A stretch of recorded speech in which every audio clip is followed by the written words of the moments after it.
Hello everyone, Hawkeye here, and welcome to another sort of Convallaria video.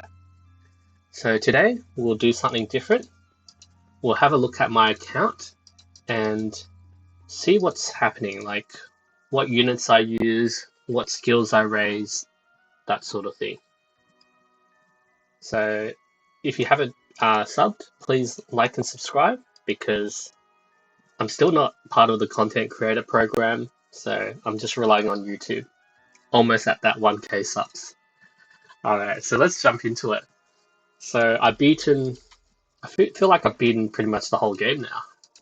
Like we beaten Tarot 1, level 65, all 3-star, Tarot 2, all 3-star, Tarot 3, level 65, all 3-star, and the same for the weapons. So 3-star max stage, 3-star max stage, and max stage here for weapon trial 3. For the tower, we're already up to, our record is floor 10, so we've beaten 10-5, and we just need to do 9-1 to 9-5 every week. And for the Fool's Journey, we've pretty much beaten everything. Like, we've already done all the way up to the end, 817. Like, there's a few stars I need to get here and there, and I'm missing some hard stages. For Clash, where is Clash? So for Clash, we already went up to, can I see last week's? We already went up to Radiance, and we just dropped down to Gold, and just recently upgraded to Platinum. Also, for Clash, if you guys want to be nice, because we don't get really much points from defense, you can just set up a weak defense like what I did. These are all level 1s, and Gloria can just like plop her flag in the middle and kill everyone. So do everyone else a favor, and you can set up a weak defense, and it's just easy wins for everyone. Like, even if you win on defense, you're only getting like, is it like 2 or like 10 merit and like 2 glory? As long as you're doing like 3 attacks, and you can just bully like the low level people. Like, there hasn't been much low level people now, but you can bully some low level people and just get easy points. Just do your quests for every day, and it's not ranked against everyone else. Like, everyone just has to reach the certain amount of points for Radiance to get the topmost rewards. Alright, so that's pretty much it. And yeah, we're just trying to raise up all our gear, trying to farm shards, and we're just waiting for new content. Like, the event's pretty straightforward, and I don't find myself needing to raise my units or my gear up to level 60, and like that, there's nothing hard for me to beat at the moment. Alright, so let's jump into our units and see how we go. So what we'll start off with is, we'll go through with the pulls. So some of you are like, oh man, you've been really lucky with the Edda summons. So I just wanted to go through a full overview of my summons and how it went. So 361 times and only 9 legendary units. So I think that's fairly relatable, 2.49%. It's not the best or anything. So I did a few rerolls at the start, and I started off this account getting my Beryl and Cole in the first 10 pull. So that took a bit of time re-rolling.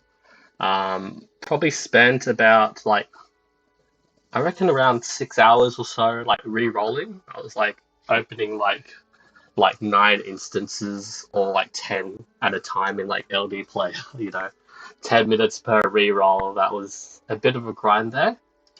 And now we did 10, 20, 30, 40, and then I got an Iggy. So I mean, it is what it is. He's just been chilling on the bench in my box there, and then 10, 20, 30, 40, 50, 60, 70. So that's a total of like pretty much 110 for Gloria. So that's when I did a few extra summons from the shop and finally managed to get Gloria. And I was like, this account is solid, we're ready to go. And with Edda coming out, I wanted to build a bit of pity. I mean, just because.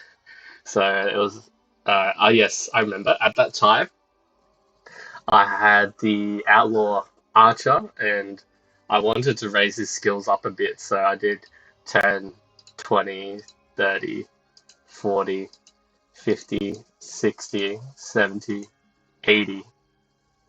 A bit over 80 summons, and I got Magnus. Like, I got another Outlaw Archer here, like, finally, and then I got Magnus, and I was like, yeah, time to stop.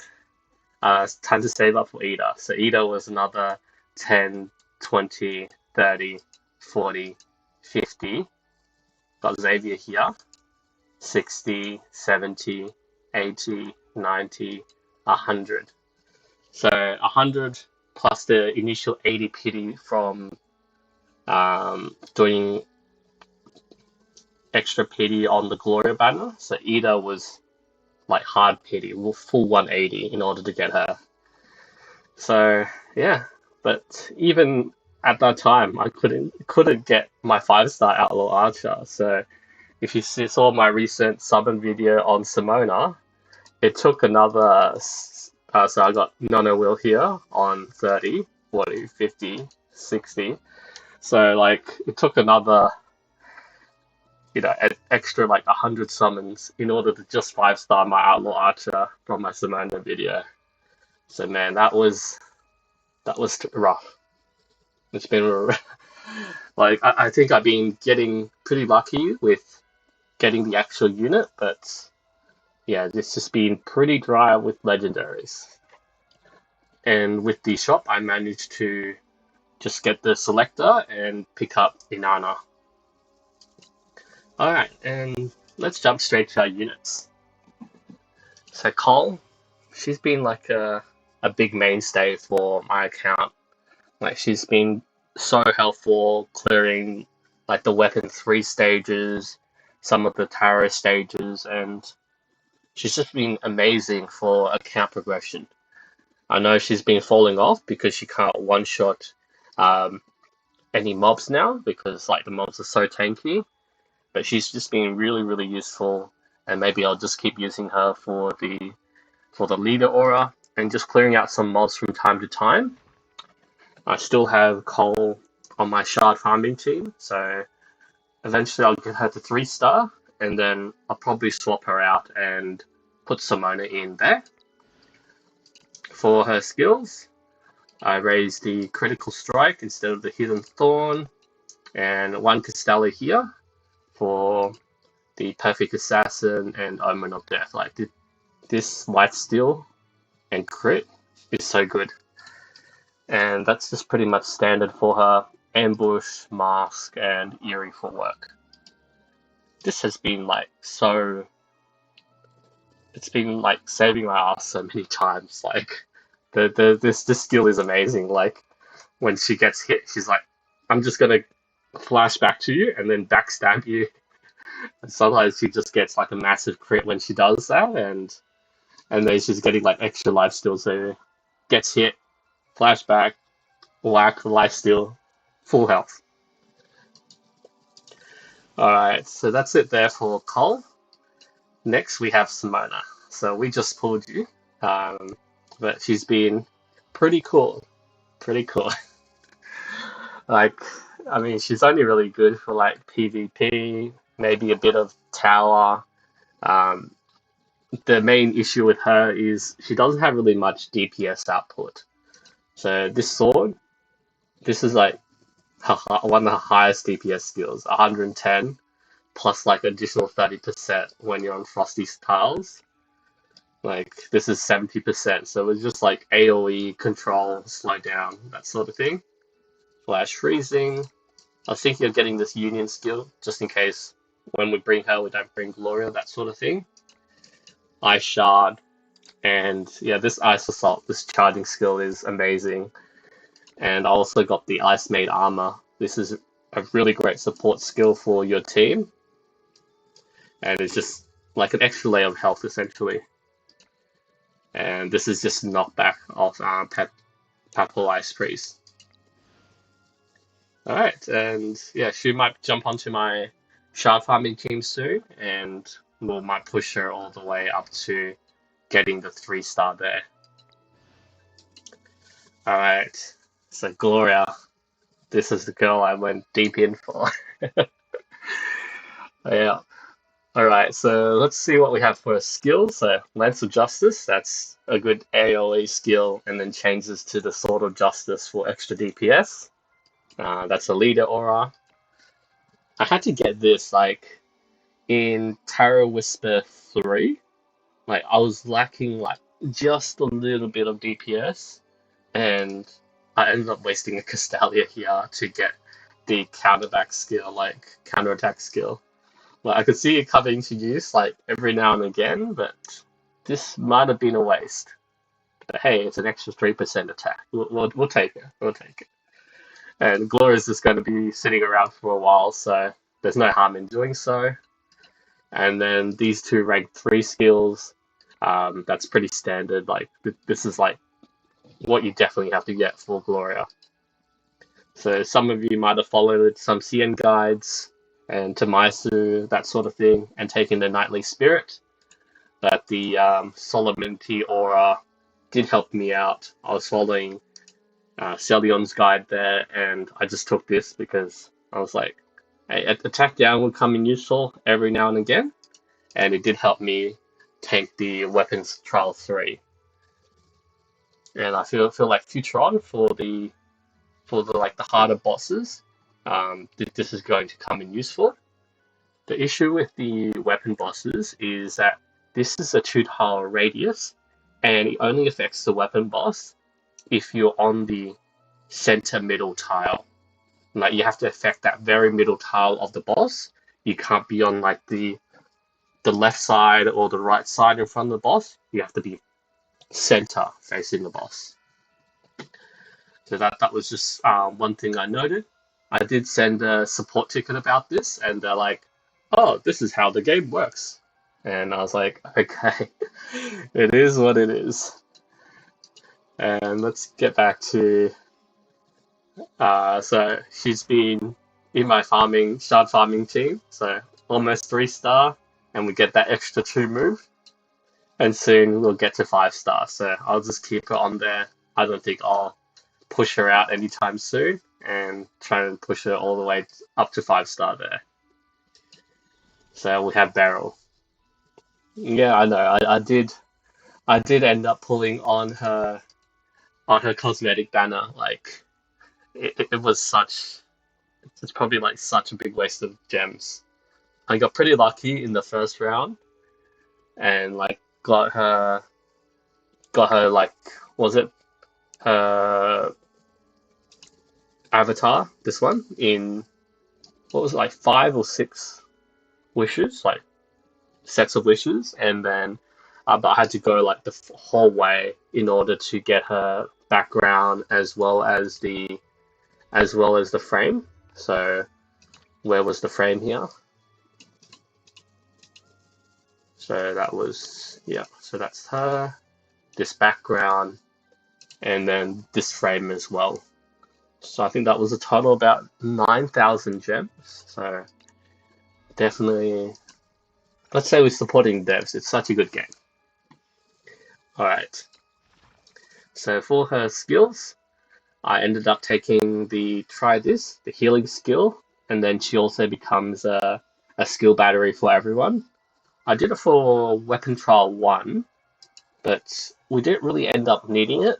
I feel like this would come in useful later on when she's just helping everyone else get a bit of extra skill points there.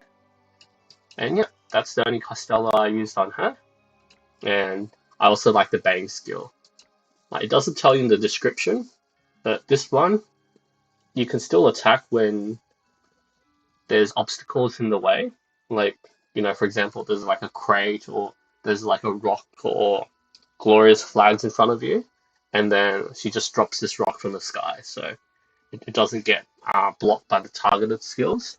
So it's a bit like the archers when like your normal archer attacks don't hit, but then like Faycal has a curved arrow where it just goes around the obstacles there. I haven't used Flaming Meteor for a while, but a lot of you guys have been using it for PvP, so you know how it is. Okay. And she's I dropped her from the farming team, the shard farming team, because it's just an extra like percentage chance here and there. I feel like we don't really need it, but she can come back to the shard farming when we need it. It's not really a priority for her. Alright, next up we have Inanna, the queen. She has been amazing. Like, I can't say how many times I have just barely, just like that little bit of extra damage from her act again, and we beat that stage. So for the skills, what we've taken is Merciful Strike. So this is the healing skill. We don't really use it much, and I just felt like a bit of extra healing might be of use here and there. I haven't used the DPS skill, so we've taken Soulmate. The co-attack and co-defense does buff your team up by quite a lot, but you don't use it all that much because most of the times you want to be relying on her healing and her act again, so don't really have that much skill points for Soulmate. We chose Battlefield Trial, so gives her extra magic attack, really great for healing, bit of extra DPS. We're taking both skills here. So the guard skill has come in really useful for some tanking stages, where we're talking about like the weapon trial 1, the dot stage, where we can have the guard and the dummy as sacrifices for the 3x3 AoE, and also for the Tarot Whisper 1, the breaker boss, it aims for the defenders. So if you have a defender within line of sight, like a straight line with the boss, he tends to just charge straight at the defender and ignore everything else.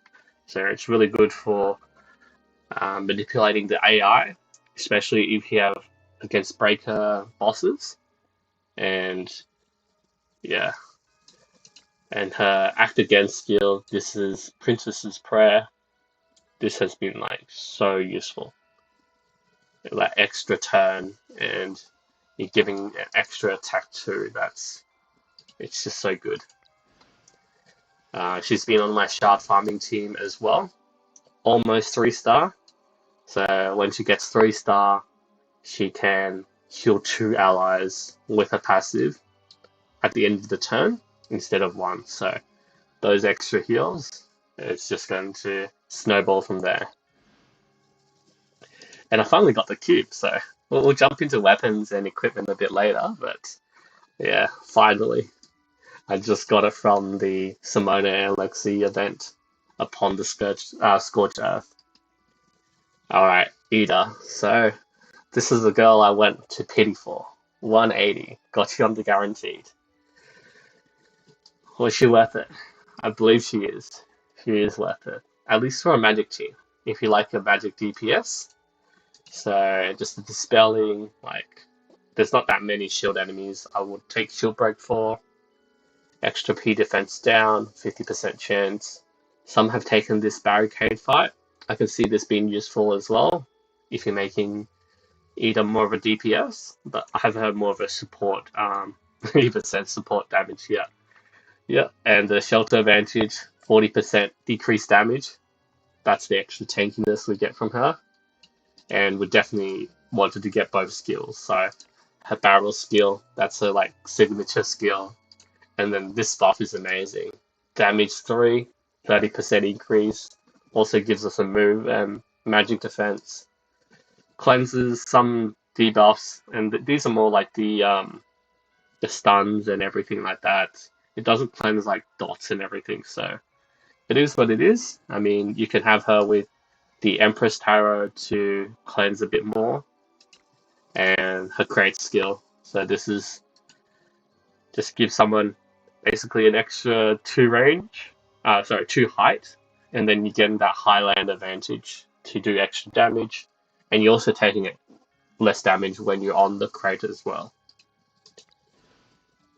All right, we're keeping her at 1 star. I know at 3 star, her assist attack can jump up to 2, but it's so hard to finding space for the shard farming team for her, so she can just stay at 1 star until we have like max everyone. All right, now we have Rawiyah. Rawiyah has been such a great DPS for my account, especially being in the earlier stages. So we've taken the Dispelling Strike. This is like most of the time we'll use her gash skill, like this one, the gash, because we would like the knockback, the extra knockback, hit them off cliffs, get the bit of extra knockback damage, and then I only just take this Dispel for the removing extra 2 debuffs, and then we combine it with, say, the Anti-Magic Axe for an extra 2, or we raise up the Tuning Hammer, and I believe this one also gives us 2 at max star, so that's going to take a while. And for her skills, we've taken the Aura, so this is the buffed up Aura for Sword of Convallaria, and we have the Screw Off, so that's when you kick the enemy back, and we also have when we have Tipsy, and that's another pit, and I took the co-attack, so this just came in a tiny bit of I only really used this in Weapon Trial 2 when I was trying to get that little bit of extra damage for the attack. But somebody who's taken toughness as well, so we usually have her equipped like this, so there's no room for it as well.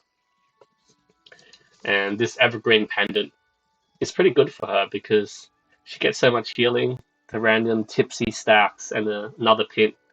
So you're getting some of these buffs on her the whole time. Alright, NonoWill. I just got you. I built you up a bit, but I haven't really used you. But I think the main thing I'll be using you for, actually, aggression is quite good, but I don't really have that many aggression units besides Beryl. I mean, actually, her with Beryl, that would stack pretty good. But the main thing I want to have you for is this one. I think this is the only vulnerable 3 in the game, so increased damage taken by 30%. So for all the debuff stacking and this being an extra debuff, this is going to be amazing. Especially since we're going to end up dropping Cole as a seeker for some of the bosses, and we can take NonoWill because she can just be a bit of a dodge tank there and do that vulnerable 3 there on the boss. I still haven't decided on which one I'm going to take. They're both pretty useful. I think I might end up taking Maneuver, but we'll see. Like, I don't think we need to really choose which skills we want to use as soon as possible.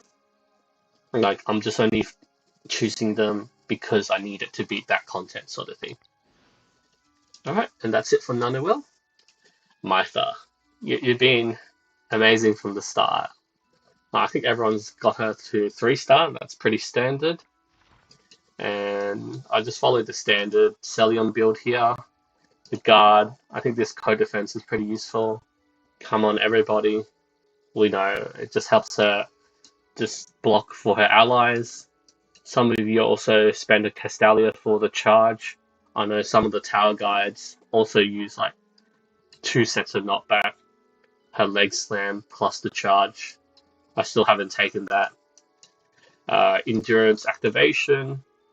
Like some of you taken block counter for the extra counterattack. But in the later stages, when you counterattack the enemy counterattacks you back. So it might not always be the best for that. I did take Bandage as recommended by Celion. I did sort of regret it. Like, I haven't really seen much use from Bandage. I know that it can come into useful for some stages when you need like an instant or that bit of extra heal. I ended up wasting a Castalia for Battle Flag of Convallaria. This was for Tarot Whisper 3. That's the one I didn't take Rawiyah, and I just needed that extra DPS and tankiness from her. And I've taken the Armor Piercing Strike for extra debuffs. Like an extra 10% from Maitha isn't really going to change much. And maybe if we just do an extra debuff, that might come into handy here and there. Okay, now we have Angel. Angel has been amazing. Like for Weapon Trial 1, for Weapon Trial. What else did I use her on? But she's just been so good. So good. So for her skills, taking the Spelling Strike, I think it just doesn't really matter for her. The M Defense Aura, this has been amazing for stacking up M Defense. Pity doesn't affect herself. This one for taking those single target damages. For example, the Weapon Trial 3, and then she's just taking that extra hit there. I did initially take this at the start. I didn't get much use out of that, so this might be a wasted Castalia. And this one has been amazing. Like in Weapon Trial 3, after you tank a hit, you get the penance, and you get an extra skill point every turn. So every turn, you can just spam this AoE and like heal, dispel, and just keep spamming it.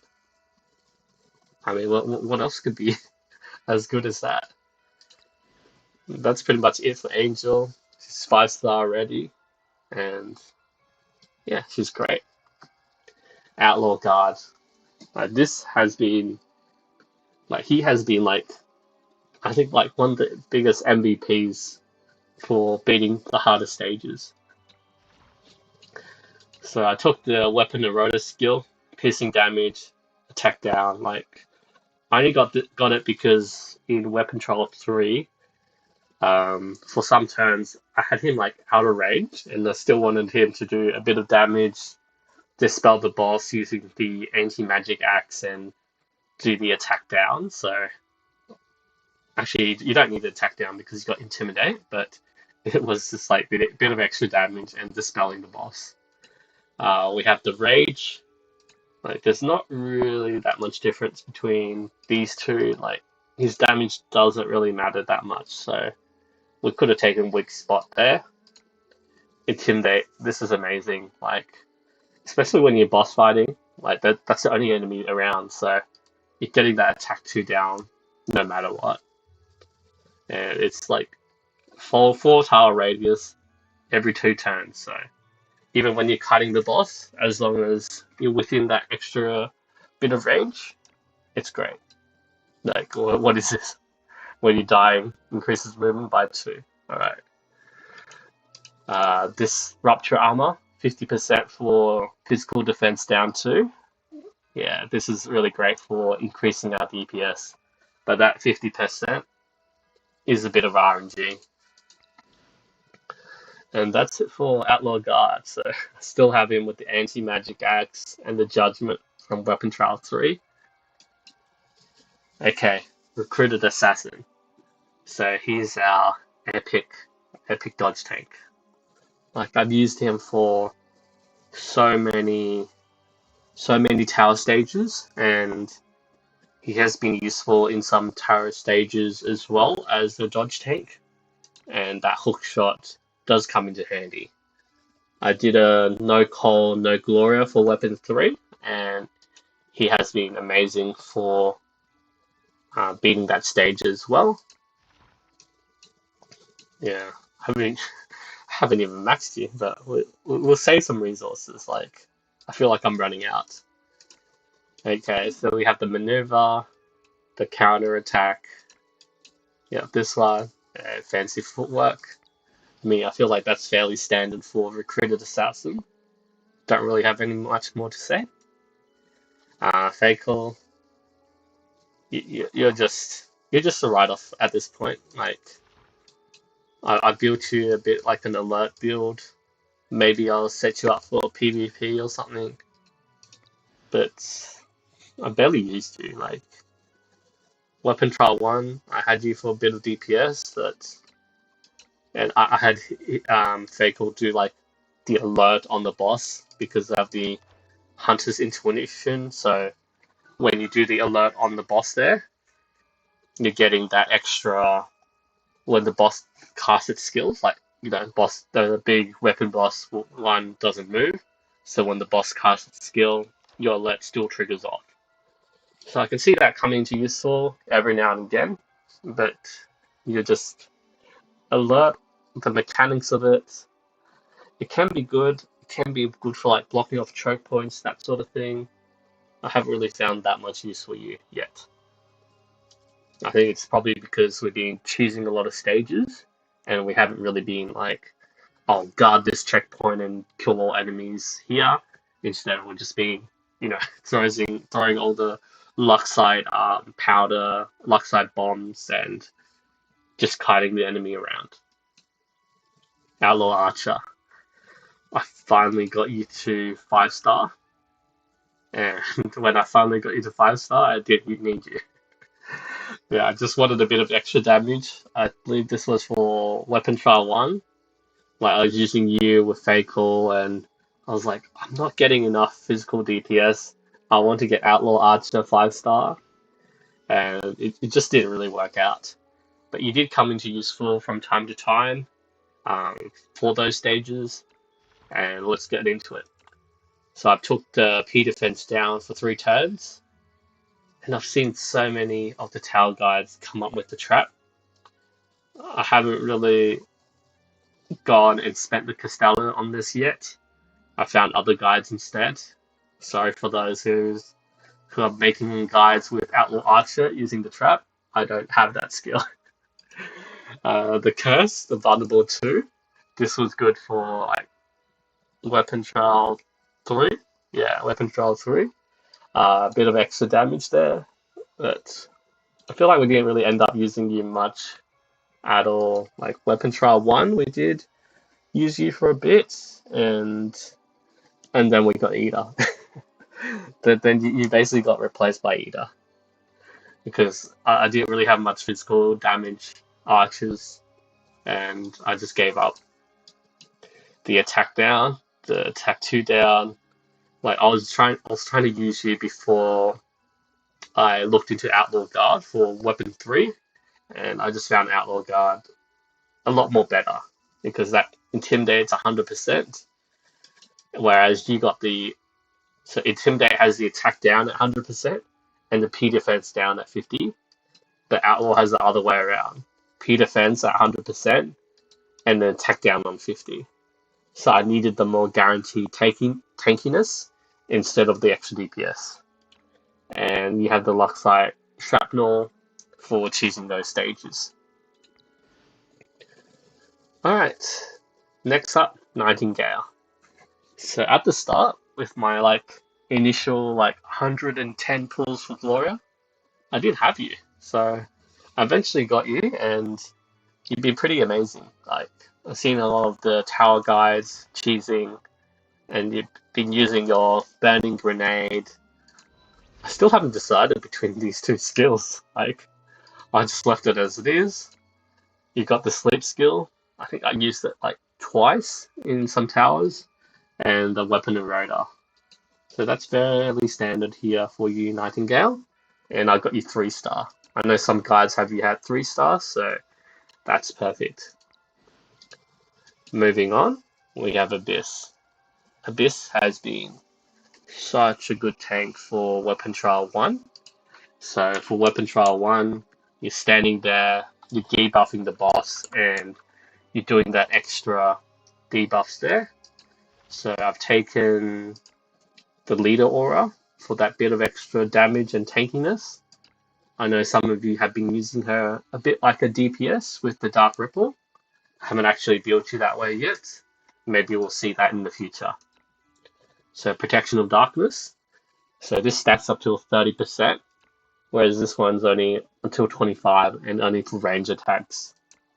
And I feel like with Abyss, you're spamming those debuffs like 24/7. And even if you aren't, you also have the disaster bottles adding the extra debuffs. Corruption and the restoration, like this one, I haven't really seen that much use out of it because the level 2 buffs override the level 1.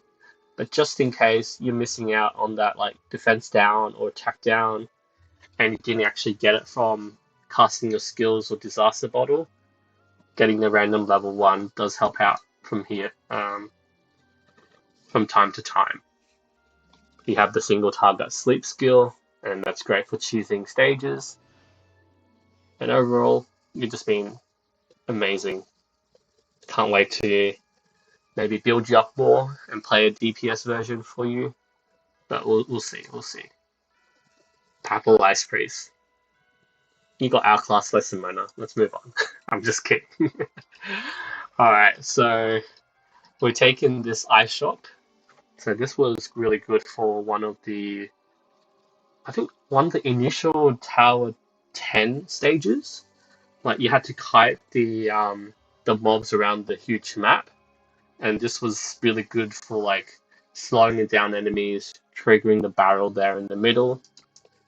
I could see Ice Age becoming useful as well, but most of the time you're kiting from far away and using him for some sort of cheese strat. So we're taking this for damage reduction. We have your usual knockback skill. I ended up wasting, well, I wouldn't really call that much of a waste, right?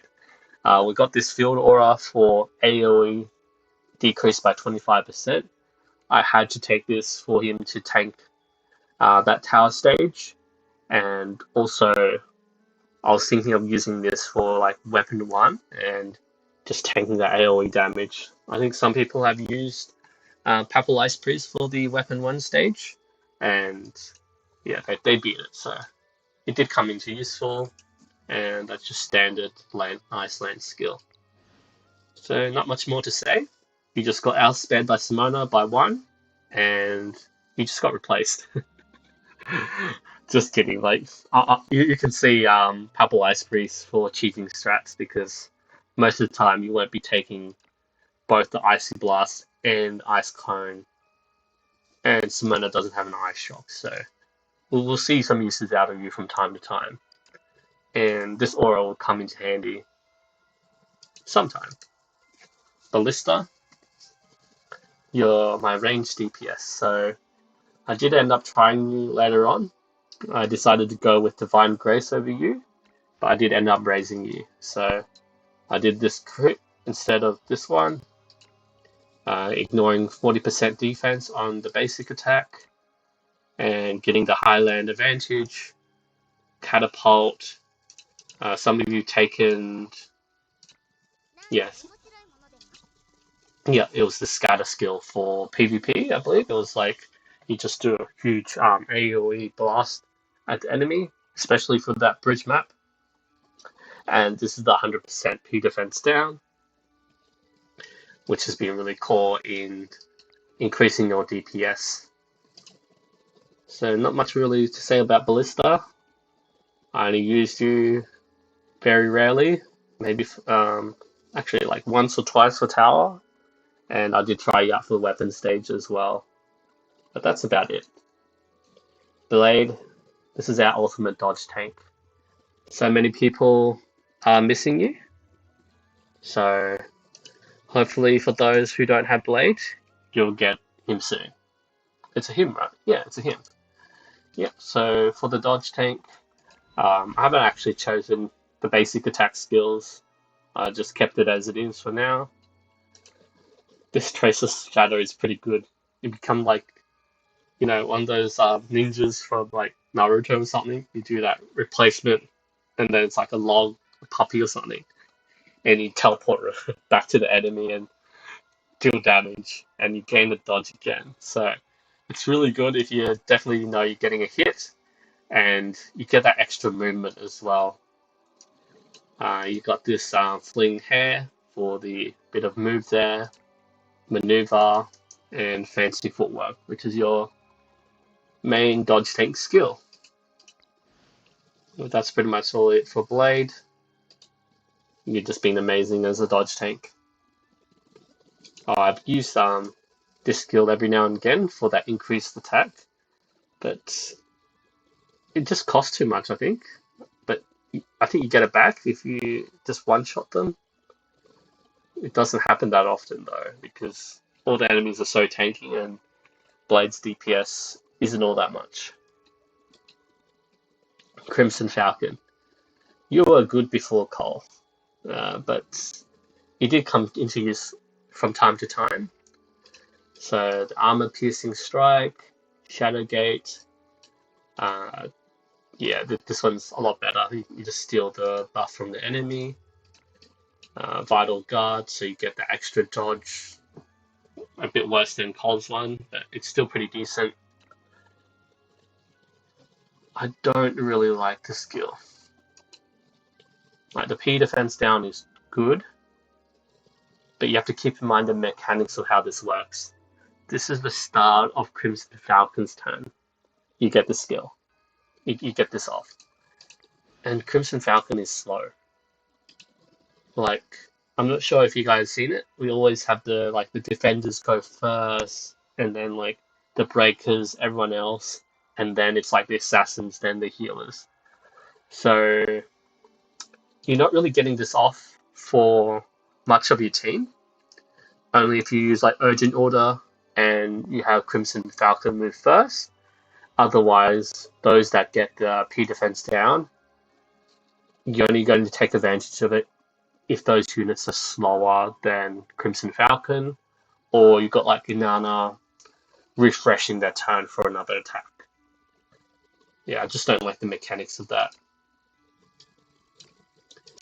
Yeah, fairly standard for your skills. Papal God.